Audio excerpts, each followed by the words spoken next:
Alors là, tout doucement, ça commence un peu à m'énerver, à m'irriter. Et il y a plein d'SMS qui arrivent ici en disant ça ne fonctionne pas, qu'est-ce qui se passe, qu'est-ce qui se passe. Et puis, je me dis, oh, peut-être que je vais revenir en arrière d'abord, ça ira mieux. Mais ça ne change rien. Et puis après, je me dis, oh, tant pis, je regarderai plus tard. Mais alors, le plus tard n'arrive jamais. Et je me suis rendu compte que je n'avais pas du tout la bonne attitude.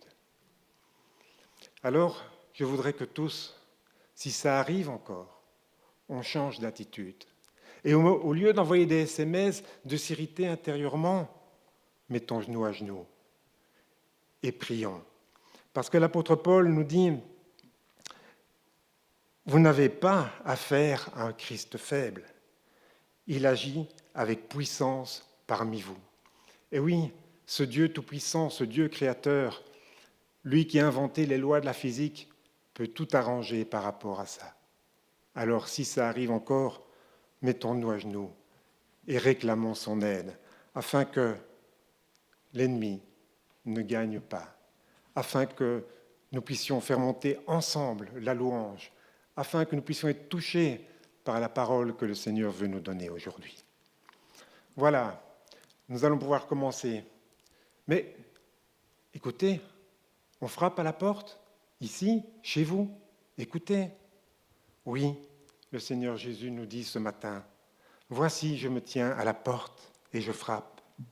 Si quelqu'un entend ma voix et qu'il ouvre la porte, j'entrerai chez lui et je souperai avec lui et lui avec moi. » Alors ce matin, ouvrons les portes au Dieu de gloire, poussons des cris de joie, « Bienvenue à Jésus notre Sauveur, Hosanna, Dieu avec nous. »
Au risque de vous décevoir, je dois vous faire une confession. Je suis loin d'être un héros de la foi. Ma vie est faite de hauts et de bas. Souvent, les craintes m'assaillent, les doutes, les questions se bousculent dans ma tête. Seigneur, est-ce que tu ne m'as pas oublié? Seigneur, est-ce que tu veilles vraiment sur moi? Est-ce que tu m'aimes réellement? Alors, à ce moment-là, j'ai besoin de revenir à tes pieds, que tu viennes dans mon intimité passer un moment avec moi, pour que tu me rappelles tes promesses. Et je vous encourage à faire de même, parce que pour chacun d'entre vous, il a une promesse, celle qu'il vous faut, au moment où il vous faut. Parce que je sais que plusieurs parmi nous, si pas tous, nous passons par des moments difficiles. Pour certains, des problèmes familiaux. Pour d'autres, des problèmes professionnels. D'autres encore, des problèmes de santé. Mais ouvrons la porte au Seigneur pour qu'il puisse passer un moment avec nous. Et je voudrais profiter pour vous rappeler quelques promesses, pas toutes, quelques promesses. Et la première, au psaume 139, « Éternel, tu m'examines et tu me connais. Tu sais quand je m'assieds, quand je me lève. Tu discernes de loin ma pensée. Tu sais quand je marche, quand je me couche, et toutes tes voies me sont familières. Ta parole n'est pas encore sur ma langue que déjà, Éternel, tu la connais entièrement. Tu m'entoures par derrière, par devant, et tu mets ta main sur moi. Une telle connaissance est trop extraordinaire pour moi. Elle est trop élevée pour que je puisse l'atteindre. Où pourrais-je aller loin de ton esprit? Où pourrais-je fuir loin de ta présence? Si je monte au ciel, tu es là. Si je me couche au séjour des morts, te voilà. Si je prends les ailes de l'aurore pour habiter à l'extrémité de la mer, là aussi, ta main me conduira. Ta main droite m'empoignera. Si je me dis, au moins les ténèbres me couvriront, la nuit devient lumière autour de moi. Même les ténèbres ne sont pas obscures pour toi. La nuit brille comme le jour et les ténèbres comme la lumière. C'est toi, oui, c'est toi qui m'as formé, qui a formé mes reins, qui m'a tissé dans le ventre de ma mère. Et je te loue de ce que je suis une créature si merveilleuse. Oh, tes œuvres sont admirables et je le reconnais bien. La fin du psaume 23, le bonheur et la grâce m'accompagneront tous les jours de ma vie. Et même dans le Nouveau Testament, l'apôtre Paul nous disait « Qui nous séparera de l'amour de Christ ? Serait-ce la détresse, l'angoisse, la persécution, la faim, le dénuement, le danger, l'épée? Non, en effet, j'ai l'assurance que ni la mort, ni la vie, ni les anges, ni les dominations, ni le présent, ni l'avenir, ni les puissances, ni la hauteur, ni la profondeur, ni aucune autre créature ne pourra nous séparer de l'amour de Dieu manifesté en Jésus-Christ, notre Seigneur. Alors, écoutons-le au travers de ce chant. Tu dis...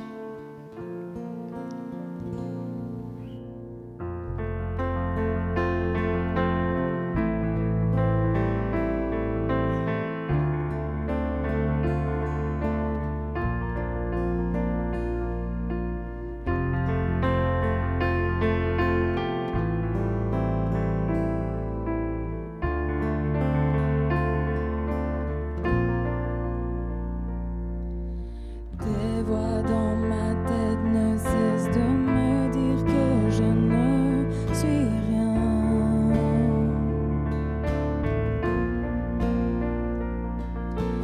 Tous ces mensonges m'amènent à croire que je n'y arriverai pas.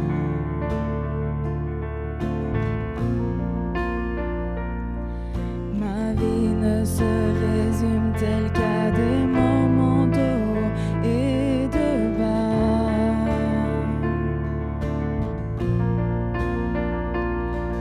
Rappelle-moi encore qui je suis, tu sais que j'en ai besoin. Oh, oh, tu dis que tu m'aimes quand je ne ressens rien. Tu dis que je suis fort, même quand je me sens faible. Tu dis que tu me tiens, même si je crois tomber. Et quand je m'égare, tu dis que je reste à toi. Et moi je crois, oh oui j'y crois, que tu dis de moi, oh oui j'y crois. La seule chose qui compte à présent, c'est ce que tu penses de moi.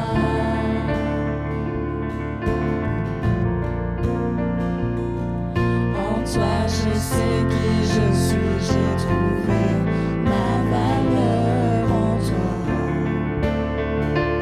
Oh, et tu dis que tu m'aimes quand je ne ressens rien. Tu dis que je suis fort, même quand je me sens faible. Tu dis que tu me tiens, même si je crois tomber. Et quand je m'égare, tu dis que je reste à toi. Et moi je crois, oh oui j'y crois, que tu dis de moi, oh oui j'y crois. C'est à tes pieds que je viens déposer ce qui m'appartient.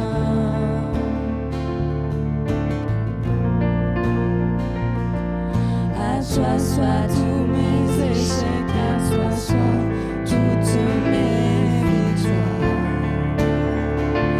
Oh, oh, tu dis que tu m'aimes quand je ne ressens rien.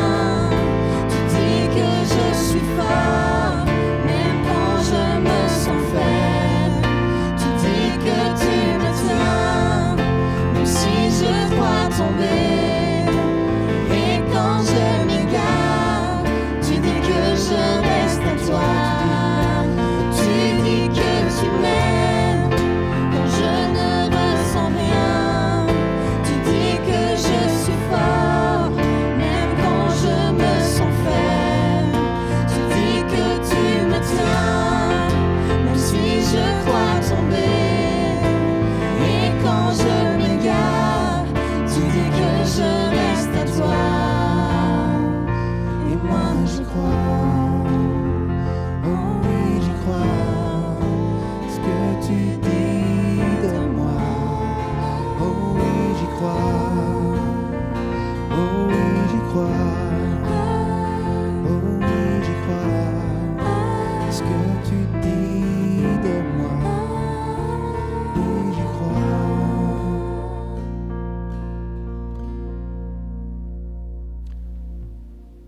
Vous savez, on n'a pas à culpabiliser de ces moments de doute, de ces moments de crainte. Même l'apôtre Paul, ce grand apôtre, dira « conflit au dehors, crainte au dedans ». Mais c'est Dieu qui réconforte ceux qui sont abattus. Alors, rassuré par tes paroles, mes yeux se tournent vers toi. Tu nous remplis de ton amour, nos cœurs vont déborder de joie. Et nous voulons maintenant prendre un moment pour te louer, pour te glorifier ton nom, te remercier pour qui tu es, pour tout ce que tu as fait pour nous et continue de faire encore et encore. Prenons ces 3 prochains chants pour louer notre Seigneur.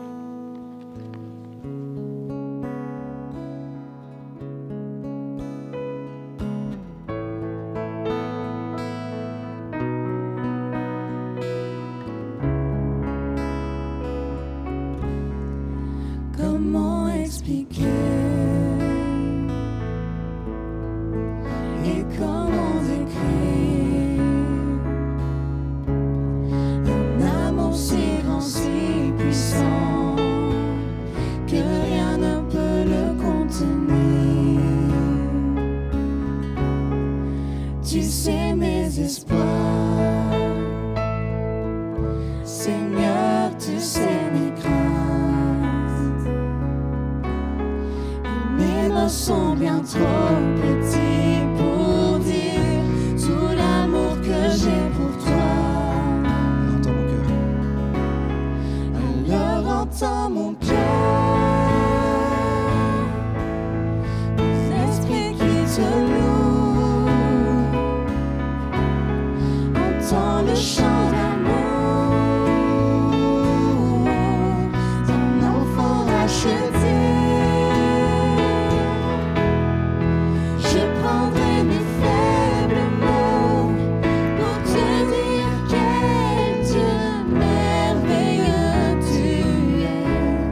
Mais je ne pourrai pas te dire combien je t'aime. Alors entends mon cœur. Si tout comme la pluie, les mots pouvaient couler, et si j'avais l'éternité, je ne pourrais pas l'exprimer. Mais dans les bassements de mon cœur, tu entendras toujours. Merci pour la vie, pour la vérité et pour le chemin. Alors entends mon cœur, l'esprit qui te loue, entends le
était l'un de la création, Fils unique du Dieu très haut.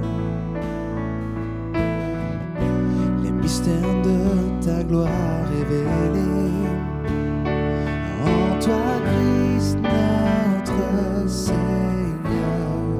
Oh, ce nom est si merveilleux, oh, ce nom est si merveilleux, le nom de Jésus-Christ, mon roi. Oh, ce nom est si merveilleux, sa beauté est sans pareil. Oh, ce nom est si merveilleux, le nom de Jésus.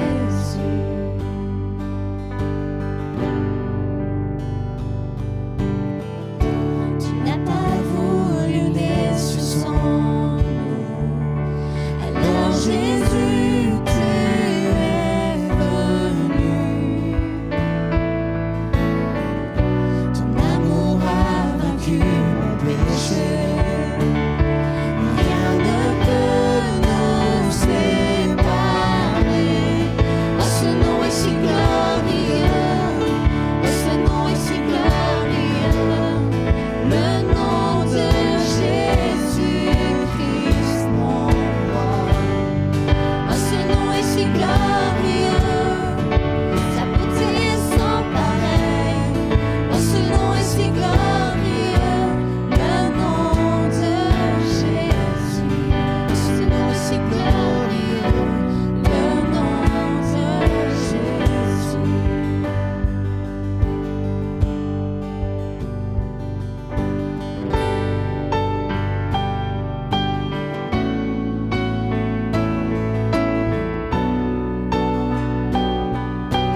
Il est allumé, voilà. Il y a un mauvais contact. Seigneur, qui reste accroché maintenant. Autrement, on ira chercher l'autre micro. Nous savons que le dimanche avant Pâques, c'est le dimanche des rameaux. Il y a un nom pour le dimanche après Pâques. C'est le dimanche Quasimodo. Alors maintenant, vous savez pourquoi c'est moi qui prêche aujourd'hui. Ne vous en faites pas, il n'y a rien que Thierry ne peut pas réparer. Si je devais résumer l'essentiel de ce que nous croyons, je pourrais le faire en 6 points. Il y en a qui le font en 4 points, mais c'est avec des phrases plus longues, alors ça revient au même. Dieu nous a créés, nous sommes pécheurs, le salaire du péché, c'est la mort. Nous ne pouvons en aucun cas mériter notre salut. Jésus est mort à notre place et nous pouvons accepter son salut gratuitement. Je me retrouve régulièrement confronté à des contestations par rapport à l'un ou l'autre de ces points, ou en tout cas à des interrogations. Et j'ai été surpris ces derniers temps à assez souvent être confronté à des interrogations par rapport au point numéro 4.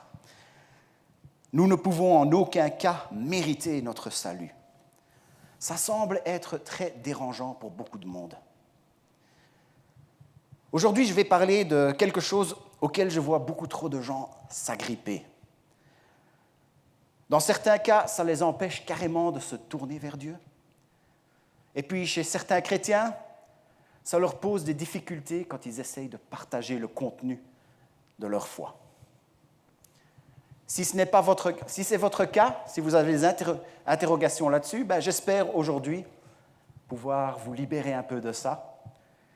Si ce n'est pas votre cas, si vous avez bien compris tout ça et que tout ce que je dis aujourd'hui, c'est du recuit, eh bien, j'espère vous donner des pistes pour quand vous devez l'expliquer à d'autres personnes. Le chapitre 5, 6 et 7 de l'évangile de Matthieu. Vous vous souvenez de Matthieu, qui était interprété par Benjamin la semaine passée? S'il n'y a pas d'Oscar pour ça, c'est qu'il n'y a pas de justice dans ce bas monde. L'évangile de Matthieu, les chapitres 5, 6 et 7, nous relatent le plus long discours de Jésus. C'est ce qu'on appelle le sermon sur la montagne. Ce n'était probablement pas une montagne comme nous l'entendons ici. C'était probablement sur une des 2 collines qu'on appelle les cornes de Hattin, qui surplombent la mer de Galilée et Capernaum. Une petite colline de 326 mètres. On fait même mieux que ça en Belgique. Mais c'était un endroit propice pour pouvoir annoncer, pour pouvoir parler à une petite foule. Il parle à des gens qui avaient déjà choisi de le suivre. Je vais lire une petite sélection de passages à partir de ce sermon. À la vue de ces foules, Jésus monta sur la montagne. Il s'assit et ses disciples s'approchèrent de lui.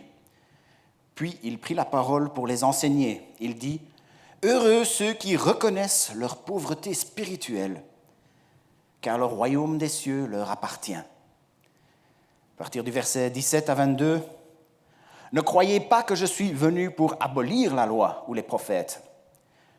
Je suis venu non pour abolir, mais pour accomplir. En effet, je vous le dis, en vérité, tant que le ciel et la terre n'auront pas disparu, pas une seule lettre, pas un seul trait de lettre ne disparaîtra de la loi avant que tout ne soit arrivé. Celui donc qui violera l'un de ces plus petits commandements et qui enseignera aux hommes à faire sera appelé le plus petit dans le royaume des cieux. Mais celui qui les mettra en pratique et les enseignera aux autres, celui-là sera appelé grand dans le royaume des cieux.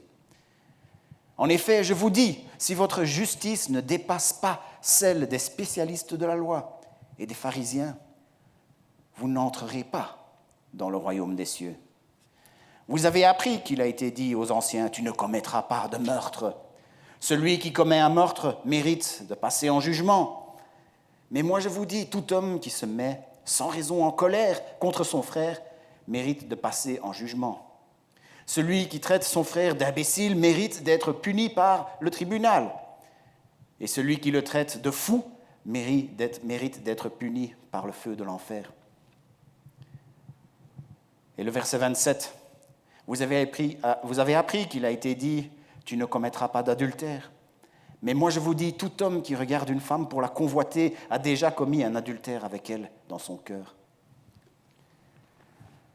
Le thème de tout ce sermon, c'est la justice selon Dieu. Et il y a plusieurs sous-thèmes que je vais développer à travers des 2 ou 3 prochaines prédications.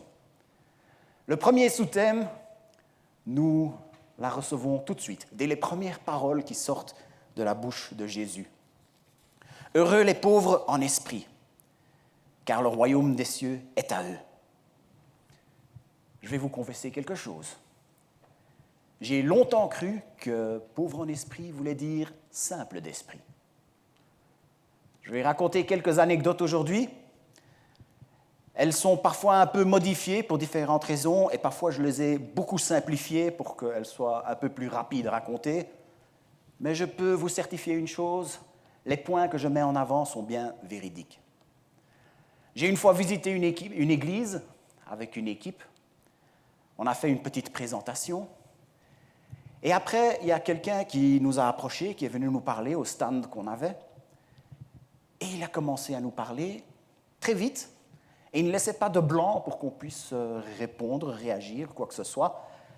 Et il a parcouru bien 5 ou 6 sujets différents. Et je peux vous dire que c'était ânerie sur ânerie. Quand il est parti, mon chef d'équipe nous a tous regardés et il a dit « Heureux sont les pauvres d'esprit ». Malheureusement, mon chef de l'époque, il ne pouvait pas être plus éloigné de la vérité. Moi, je ne valais pas beaucoup mieux puisque j'ai acquiescé. Être pauvre en esprit, ça ne veut pas non plus dire avoir une mauvaise estime de soi. Je suis nul, je suis une raclure, je ne vaux rien. Ce n'est pas ça non plus. Je vais être obligé d'être un peu technique maintenant. Il y a 2 mots qui sont traduits en français par le mot « pauvre » dans le Nouveau Testament. Le premier parle de quelqu'un qui est obligé de travailler pour gagner sa vie. Quelqu'un qui est dans une situation précaire, mais sans forcément manquer de quoi que ce soit. Et puis, il y a une deuxième signification, un deuxième mot qui est traduit par « pauvre » en français. Et c'est quelqu'un qui est dans le manque le plus total, quelqu'un qui n'a rien. On pourrait dire quelqu'un qui est dans la misère. Ensuite, il y a le mot « esprit ». Le mot « esprit » aussi peut avoir différentes formes, différentes significations dans le Nouveau Testament. Parfois, ça parle d'une entité ou d'une personnalité non matérielle, comme les démons, les anges. Parfois, ça parle de notre être intérieur, nos pensées, ou alors ça parle de notre être dans le sens plus large, ce que nous sommes. Et ça, c'est le sens qui est ici. Alors, si on voulait faire une traduction plus complète et très précise, ce serait plus très poétique, mais ce serait complet et précis, on pourrait dire « Heureux ceux qui sont dans la misère par rapport à ce qu'ils sont ». Voilà comment John Stott l'explique. Être pauvre en esprit, c'est de reconnaître notre pauvreté spirituelle. Plus précisément, notre faillite spirituelle devant Dieu. Parce que nous sommes pécheurs, sous la sainte colère, et ne méritant rien d'autre que le jugement de Dieu. Nous n'avons rien à offrir, rien à plaider, rien qui nous permettrait d'acheter la faveur du ciel. Nous devons venir, fin de citation, nous devons venir à Dieu les mains vides, si nous voulons qu'il puisse les remplir. Pour qu'il puisse nous libérer du piège du péché, il va falloir que nous lâchons quelque chose. Il faut accepter le fait qu'on n'a rien à offrir. Bien, dans ma petite expérience du ministère, ça va bientôt faire 6 ans, je me suis rendu compte que cette notion est loin d'être évidente pour certaines personnes. Je me suis rendu compte que cette notion est dérangeante pour pas mal de gens, voire même scandaleuse. J'ai ce souvenir de ce très gentil monsieur qui est venu me voir après une réunion. Il avait vraiment aimé. Il avait apprécié. Il était d'accord avec tout ce qui avait été dit. Il a commencé à me poser quelques questions. J'ai commencé à partager l'Évangile. Et puis, à un moment donné, j'ai dit, il n'y a que la mort de Christ qui peut nous assurer le pardon de nos péchés. Et ça un peu, il y a une espèce de malaise qui s'est installé à ce moment-là.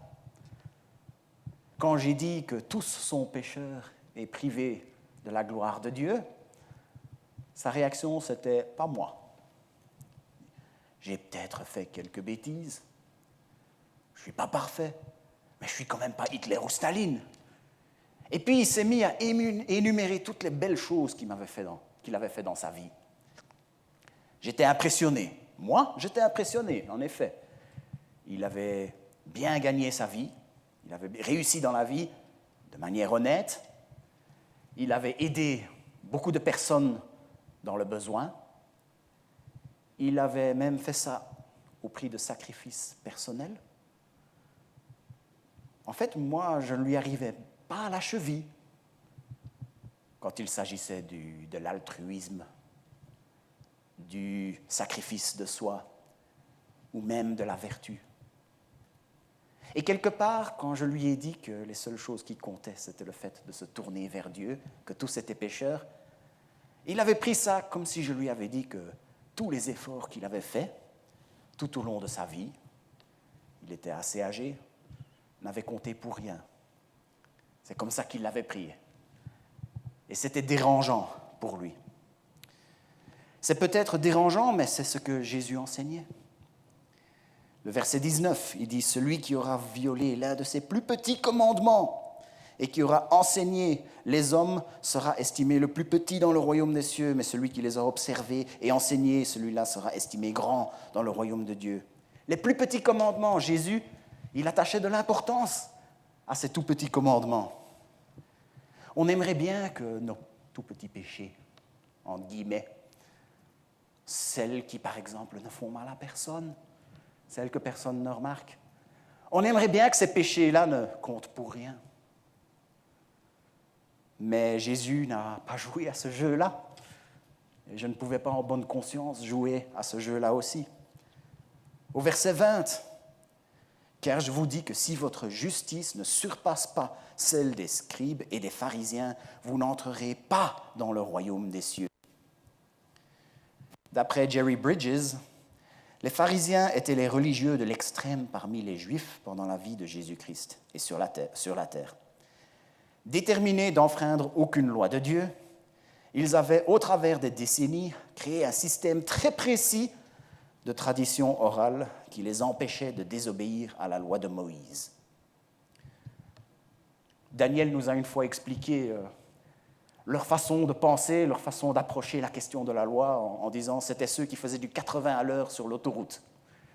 La loi disait 120, alors eux mettaient la loi à 100 pour être sûrs de ne pas dépasser le 120, et puis ils roulaient à 80 pour être sûrs de ne pas dépasser le 100, pour être sûrs de ne pas dépasser le 120. Ils créaient tout un cadre de loi par rapport à ce qu'ils pouvaient manger, ce qu'ils pouvaient faire le jour du sabbat, etc. Et ils se mettaient dans un cadre de sorte à ce qu'ils n'enfreignent aucune de ces lois. C'était les superstars de la pureté. Et Jésus, il a osé dire « pas assez ». Je ne suis pas sociologue, je n'ai pas fait de recherche quantitative ou qualitative sur le sujet, je n'ai pas trouvé d'études qui l'auraient fait, et je n'ai pas la prétention d'avoir détecté un problème auquel personne n'avait pensé auparavant. D'ailleurs, la première personne qui m'a parlé de ceci, c'était quelqu'un qui n'avait pas fait d'études de théologie. Mais j'ai assez souvent vu ce mode de pensée, même dans l'Église, pour que je me dise, il est temps d'en faire une prédication.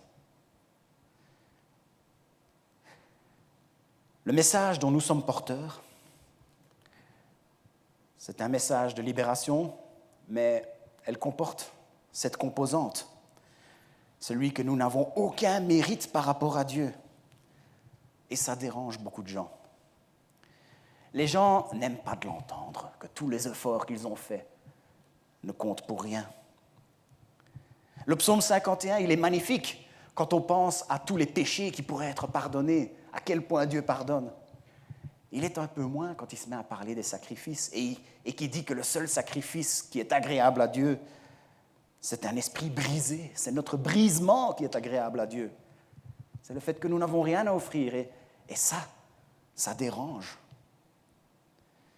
Et puis les choses deviennent encore plus compliquées quand on se met à regarder le péché des autres. Je vais donner beaucoup d'exemples ici, assez rapidement. Je vais commencer par des exemples énormes, mais heureusement très éloignés. Et petit à petit, je vais aller vers des exemples heureusement moins énormes, mais malheureusement plus proches de nous. Je vais commencer par les grands criminels de l'histoire. De gauche à droite, Vlad l'Empaleur, 15e siècle, qui aurait inspiré le personnage de Dracula. Il avait ordonné 80 000 exécutions, et c'était un divertissement pour lui. Les exécutions avaient lieu pendant qu'il prenait son repas. On parle au milieu de Tamerlan, dont les conquêtes auraient causé la mort de 17 millions de personnes. Ou alors, un peu le pompon, celui de droite, Genghis Khan, 200 ans plus tôt, 13e siècle, dont les campagnes militaires et le règne de terreur auraient fait 40 millions de morts, 4 fois la population de la Belgique. Que eux puissent être considérés comme ayant rien à offrir à Dieu, ça on veut bien l'admettre. Mais moi, avec tout le bien que je fais, je serai logé à la même enseigne. Je n'ai pas mis des photos des 3 suivants parce que c'est franchement pas nécessaire. 17 millions de morts par rapport à Hitler, et en plus, ça dépend comment on compte. Staline, responsable de 20 millions de morts, et encore, ça dépend comment on compte. Pol Pot et les milliers d'exécutions par les Khmers rouges, et dont les survivants ont mon âge. Je suis peut-être pécheur, mais ce n'est qu'un grain de sable à côté de tous les actes ignobles que ces gens-là ont faits. Et on serait logé à la même enseigne. Ça, c'est dérangeant. On aime aussi parler des serial killers. Samuel Little, pour qui on a pu prouver 60 meurtres. Willie Picton, au Canada, pour qui on a pu en prouver 49. Ivan Keller, en France, pour qui on a pu prouver 23 meurtres, mais apparemment, il aurait confessé bien plus que ça. Et j'entends déjà les voix qui disent « Moi, à côté de ça, avec mon petit mensonge, juste pour sauver la face, ou ma petite mauvaise pensée qui reste une mauvaise pensée, qui ne va jamais plus loin, qui ne va même pas jusqu'à l'intention. » Ce n'est, à côté de ce que ces hommes-là ont fait, ce n'est rien du tout. Il faudrait quand même que toutes ces personnes aient une punition plus grande que moi par rapport à Dieu. Ça, c'est dérangeant. Et il est temps de devenir plus personnel. On a tous des idées en tête de personnes qui nous ont fait du mal. Quelqu'un qui nous a fait du mal physiquement, émotionnellement. Cette personne dans le quartier qui fait en sorte que tu n'es même pas tranquille chez toi. Cette personne qui t'a fait perdre ton boulot, injustement. On a envie qu'elle paye. Dire qu'il faut que sa punition soit pire que la mienne. Et il y a cette composante dans le message de l'Évangile. Le message comme quoi, moi, je n'ai aucun mérite, tout comme cette personne-là. Et ça dérange. Et vous savez que dire que je vaux mieux qu'un autre, c'est comme si je disais à Dieu, j'ai quelque chose à offrir. Une solution serait peut-être d'adoucir un peu le message, d'utiliser des phrases du genre fais comme tu le sens, du moment que ça marche pour toi. Ou fais des efforts, c'est tout ce qui compte, Dieu comprendra. Ou alors tout simplement ne pas en parler. Créer une église qui est juste là pour le bien-être des gens. Pourtant, Jésus dit au verset 21, « Vous avez entendu qu'il a été dit aux anciens, tu ne tueras point, et celui qui tuera sera punissable par les juges. Mais moi je vous dis que quiconque se met en colère contre son frère sans cause sera punissable par le tribunal, et celui qui dira à son frère « Raka », homme de rien, sera punissable par le tribunal, et celui qui dira « Fou » sera punissable par la géhenne et le feu. » Ou le verset 27, « Vous avez entendu qu'il a été dit aux anciens, « Tu ne commettras pas d'adultère. » Mais moi je vous dis que quiconque regarde une femme pour la convoiter a déjà commis un adultère avec elle dans son cœur. Moi je suis fier de faire partie d'une église qui n'a pas fait de compromis avec l'enseignement de Dieu. Une église qui n'a pas peur de dire que tous les hommes, tous les humains sont pécheurs, que tous les humains ont besoin d'un sauveur.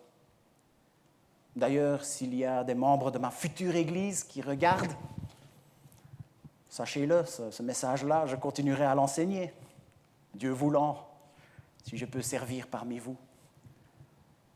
Ce n'est pas quelque chose qui sera négociable.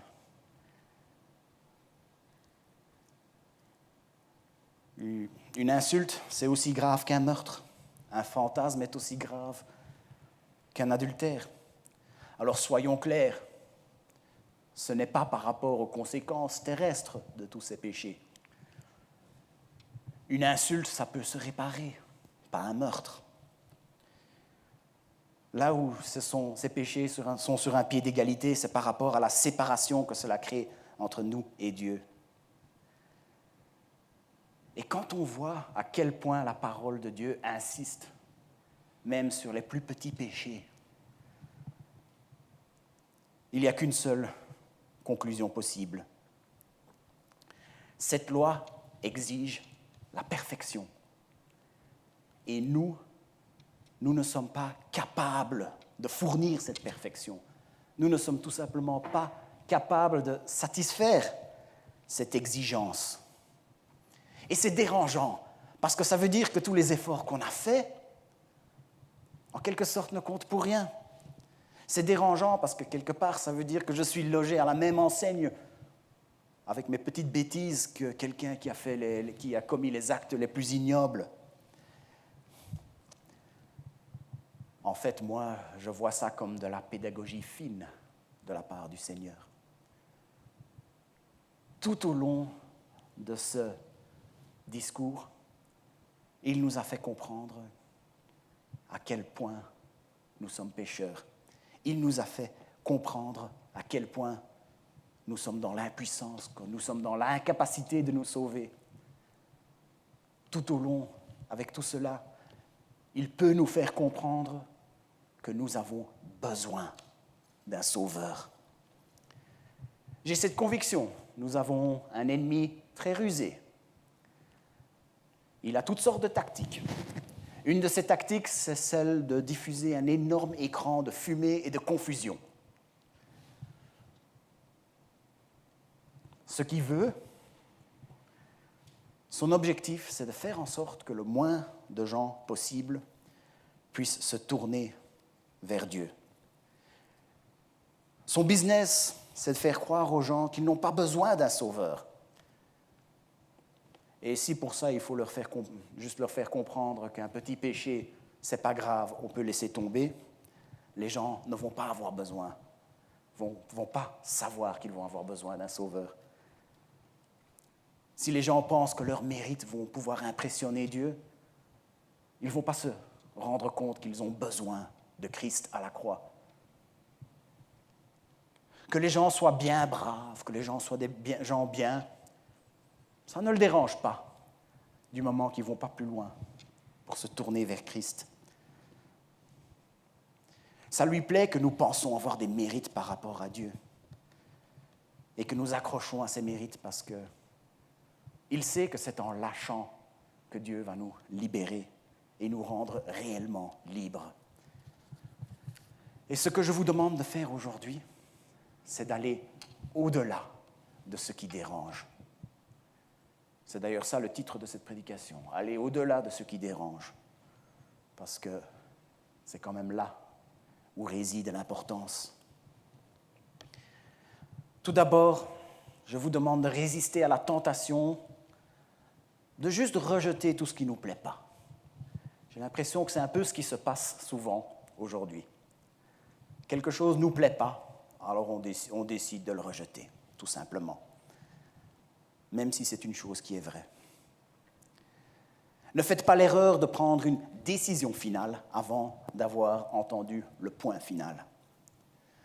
Vous vous dites peut-être, il est bien arrogant là, Martin, à me dire que tous les efforts que j'ai faits ne comptent pour rien. Il est bien arrogant, Martin, là, pour dire que mon petit péché est tout aussi grave que l'autre qui a commis des choses absolument ignobles.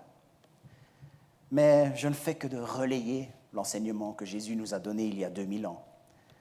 Un enseignement qui reste d'actualité aujourd'hui. Un enseignement qui mérite d'être suivi. À l'époque, Jésus il s'attaquait au système des pharisiens. C'est un système qui n'existe plus.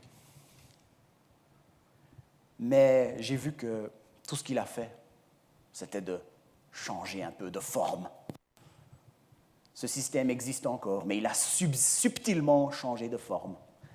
C'est devenu maintenant un mode de pensée, une vision du monde.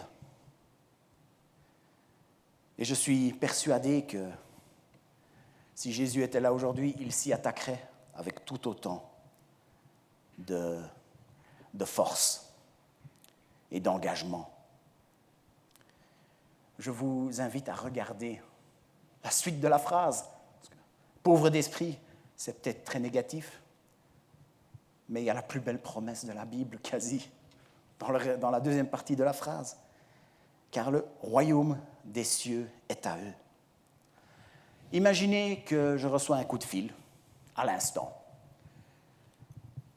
Imaginez que je réponde, ça n'arrivera pas, je suis en mode avion et mon téléphone est derrière. Mais si je reçois un coup de fil et qu'au bout du fil, il y a un patron d'entreprise qui dit « J'ai le job idéal pour toi », tout ce que tu dois faire, c'est d'être à Bruxelles dans 30 minutes. Qu'est-ce que je penserais ? Je dirais, cet homme exige l'impossible. J'aurais une très mauvaise estime de lui s'il exigeait ça de ma part. Et j'aurais raison d'avoir une mauvaise estime de lui. Maintenant, imaginez que à l'instant même, il y a un hélicoptère qui atterrit dans le parc des Récollets. Et que le pilote de cet hélicoptère, c'est justement ce patron d'entreprise. Et à bord, il y a un siège et un casque qui m'attendent. À ce moment-là, je ne pourrais pas dire qu'il exige l'impossible. À ce moment-là, je ne pourrais pas avoir une mauvaise opinion de lui. Je pourrais, j'ai fait les calculs, c'est tout à fait possible, ça dépend de l'hélicoptère bien sûr, je pourrais être à Bruxelles en 30 minutes et il n'y aura que lui que je pourrais remercier pour cela. Christ nous dit que nous ne sommes pas assez bons et certains n'aiment pas de l'entendre et je comprends. Christ nous dit que nos petits péchés nous éloignent du royaume de Dieu autant que les péchés les plus exécrables. Certains n'aiment pas de l'entendre et je comprends. Mais n'oublions pas que toutes ces exigences, Christ, il se les a appliquées à lui-même. N'oublions pas qu'il a peut-être mis en lumière un problème, mais il a mis en lumière la solution en même temps. Les conséquences du fait que nous ne pouvons pas nous sauver, il les a pris sur lui en mourant à la croix. Il est vrai que nous ne pouvons pas mériter le royaume des cieux, mais nous pouvons quand même y entrer. Nous pouvons quand même y entrer parce que lui, il l'a mérité. Nous serons dans le royaume de Dieu. Nous serons dans le royaume des cieux. Nous aurons notre héritage, nous aurons la vie éternelle, une éternité dans la joie auprès de lui. Et il n'y a que lui que nous pourrons remercier. Quand je pose la question à des chrétiens, je dis, d'après toi, que faut-il faire pour devenir chrétien? Très souvent, je vois qu'ils ont du mal à éviter les phrases du genre « il faut faire des efforts », « il faut faire le bien », « il faut servir Dieu ». J'ai l'impression que nous, les chrétiens, nous avons du mal à dire « il n'y a que Jésus que je peux remercier ». On a parfois du mal à dire « il suffit d'accepter le fait que Christ est mort à notre place ». C'est un peu comme si on disait « c'est lui qui a fait tout le boulot, moi j'ai rien fait ». Et dans notre nature humaine, on aime bien être reconnu pour ce que nous avons fait. Il faut lâcher cette envie d'être reconnu et l'échanger contre la joie de pouvoir lui appartenir, la joie de pouvoir entrer dans le royaume des cieux. Une fois qu'il nous a libérés du poids de nos péchés, une fois que nous sommes lavés grâce au sang versé à la croix, une fois qu'il nous a ramenés à la vie, tout comme lui, il est ressuscité le 3e jour, à ce moment-là, eh bien, les efforts, nous pouvons le faire par amour pour lui. Chercher à être vertueux, nous pouvons le faire par amour pour lui. Chercher à le servir, nous pouvons le faire par amour pour lui. Nous n'avons pas à le faire pour l'impressionner. Nous n'avons pas à le faire pour l'amadouer. Nous avons le privilège de pouvoir faire toutes ces choses par amour pour lui. Et puis c'est vrai, nous pouvons être récompensés pour le bien que nous faisons.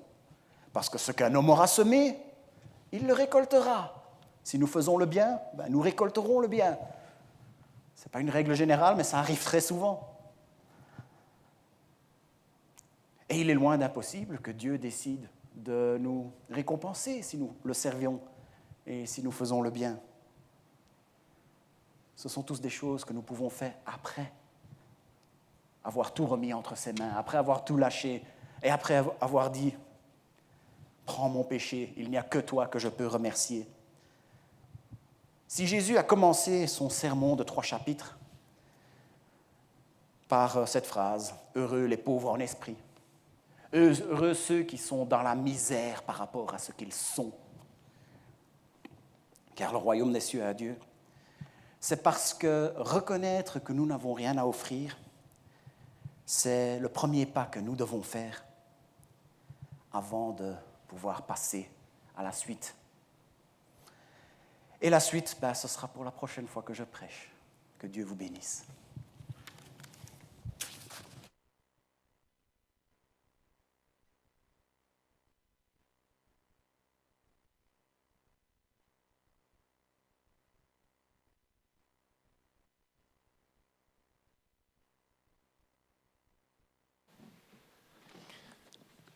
Merci Martin de nous avoir rappelé que, en effet, personne ne mérite d'être aimé comme nous sommes aimés par Dieu.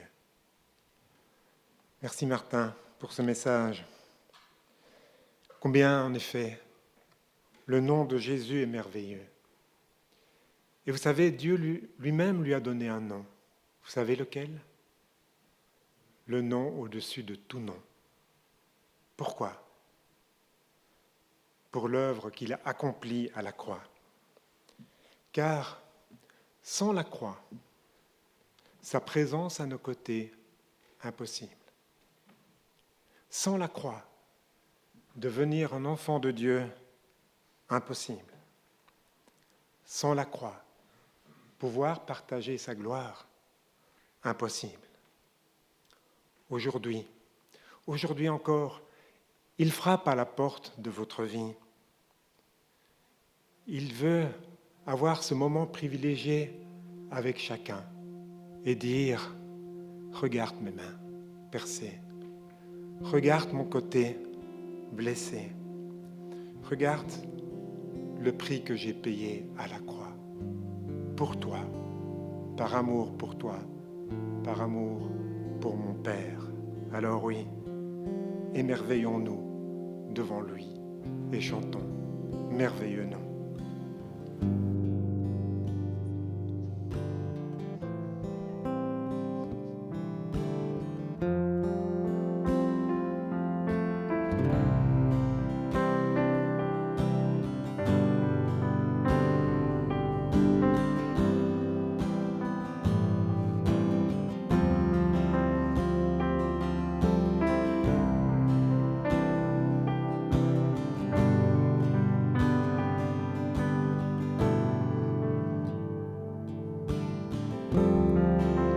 Couronné, rayonnant de majesté, tout l'univers proclame ta grandeur.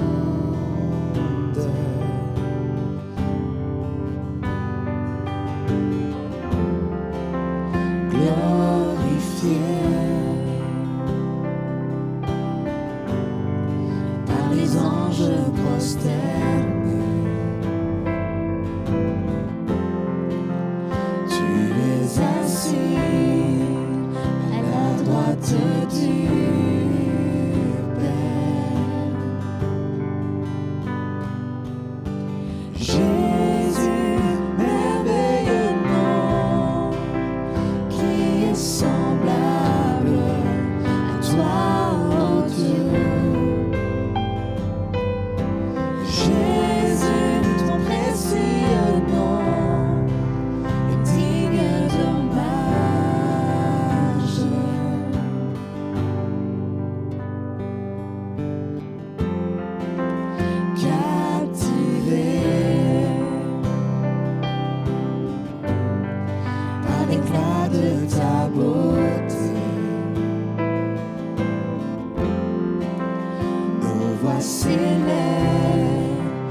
préparant ces moments, Sébastien m'a dit, si tu ne termines pas après 11h30, c'est bon. Donc je vais profiter pour, puisqu'on a un petit peu de temps, vous raconter une anecdote qui m'interpelle maintenant. Il y a quelques années, mes enfants étaient encore petits, on était, Annie et moi et eux, à la mer. On avait parqué la voiture et eux, ce qu'ils voulaient absolument, c'était courir dans le sable, aller à la mer et tout ça. Et puis en passant le long de bâtiments, on passe devant un grand hôtel très connu, 5 étoiles, extraordinaire apparemment, parce que j'y suis jamais allé. Et il y avait un attroupement devant cet hôtel. Tous les gens étaient là à se bousculer un petit peu pour essayer de regarder. Nous, ce qui comptait le plus pour nous, c'était d'aller profiter du sable, de la plage, de la mer. On est parti, et puis en revenant, peut-être 2 heures après, je ne sais pas, on voulait retourner à la voiture, on passe devant le même hôtel. Et là, de nouveau, la foule avait grandi, encore plus de monde. Il y en avait même qui avaient pris leur tabouret, leur escabelle, et ils montaient pour regarder, pour tout voir, avec leurs appareils photo. Intrigués, quand même, on s'approche, et puis on demande, qu'est-ce qui se passe?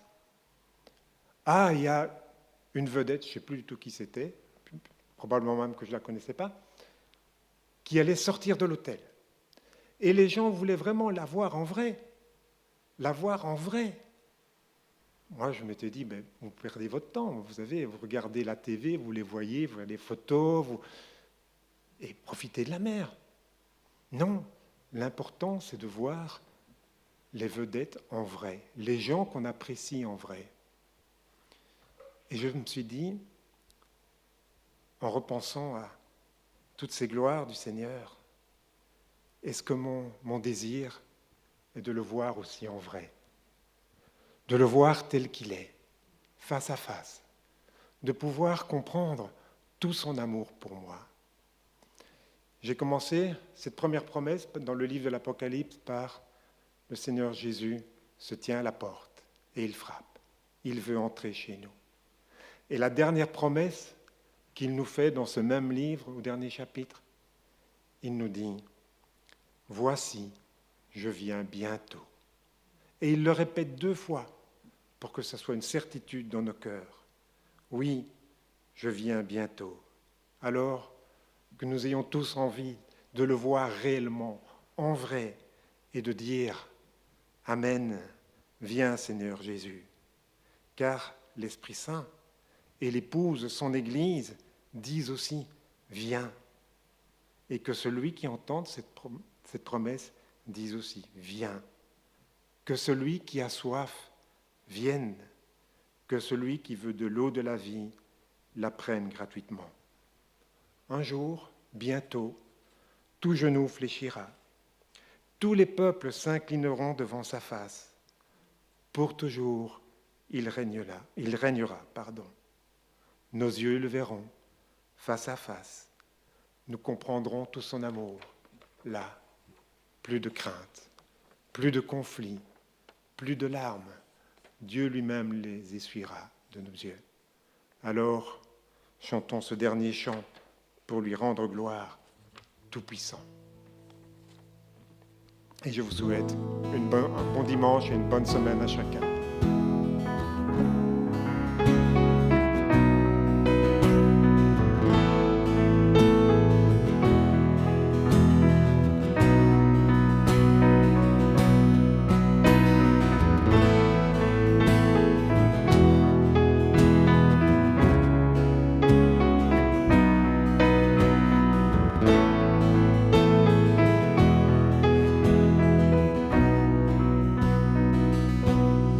Majestueux,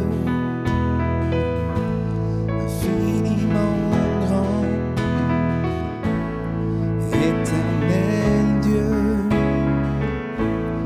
Dieu tout-puissant, Seigneur des cieux et de la terre, Dieu que je peux appeler Père. Tout-puissant est son nom, infiniment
jour tout genou fléchira, tous les peuples s'inclineront devant sa face, pour toujours il régnera.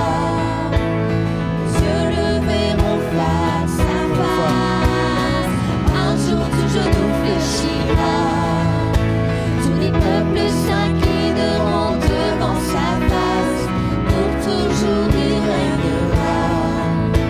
Avec ceux qui ont saisi sa grâce, tout puissant est son nom, infini est sa grandeur.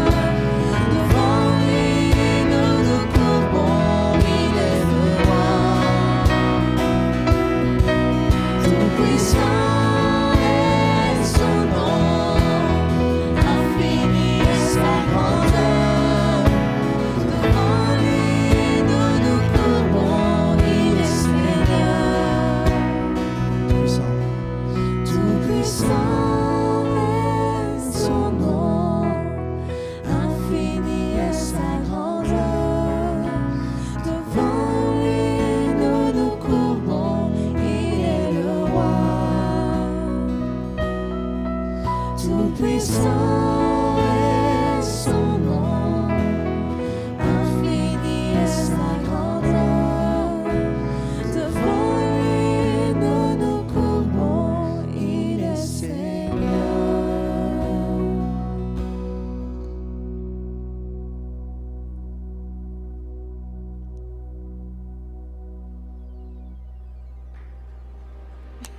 Toi, je mets ma confiance.